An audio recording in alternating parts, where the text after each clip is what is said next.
మిత్రులందరికీ నమస్కారం. జై శ్రీరామ్, జై హింద్, జై భారత్. ఈరోజు ఒక వార్త నేను సోషల్ మీడియాలో చూడడం జరిగింది.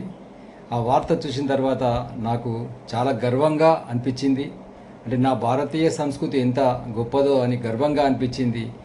అదేవిధంగా నాకు నవ్వు వచ్చింది కూడా. అదే ఇంత చిన్న విషయానికి ఇప్పుడు దీన్ని సైంటిఫిక్గా రుజువు చేయడం అనేటువంటిది. అంటే మనము హిందూ సంస్కృతి, హిందువులో ఆచార సంప్రదాయాల లోపల ప్రతీది కూడా సైన్సుకు లోబడే ఉంటుంది.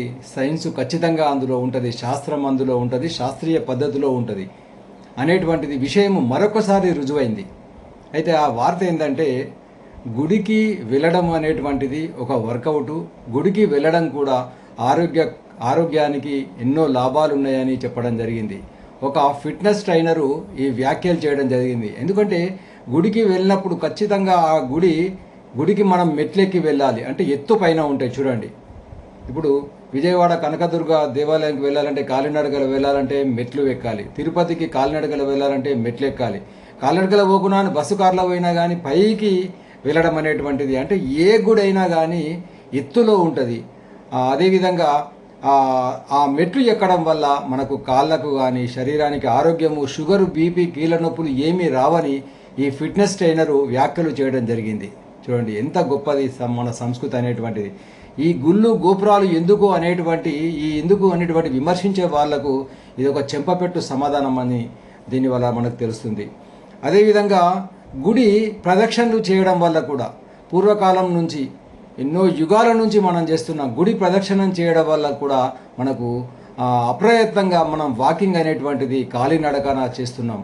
కొందరు 100, 108, కొందరు 50, 11, 20 ఎవరి శక్తానుసారం వాళ్ళు గుడి చుట్టూ ప్రదక్షిణ చేయడం వల్ల దేవుడికి ప్రదక్షిణ చేసినట్టు, అదేవిధంగా ఆరోగ్యానికి ఆరోగ్యము, భక్తికి భక్తి, ముక్తికి ముక్తి అనేటువంటిది ఈ వ్యాఖ్యల లోపల మనకు అంతరార్థం. అదేవిధంగా గుడికి లోపలికి వెళ్ళిన తర్వాత మనము చెయ్యి ఎత్తి గంట కొడతాం. అది గంట కిందికి ఉండదు. అంటే చెయ్యి ఎత్తితేనే అందరికీ అందుతుంది. ఆ గంట ఇట్లా కొట్టడం వల్ల, చెయ్యి ఎత్తడం వల్ల మన భుజానికి వ్యాయామం అనేటువంటిది జరుగుతుందనేటువంటిది ఇక్కడ వారు చెప్పడం జరిగింది.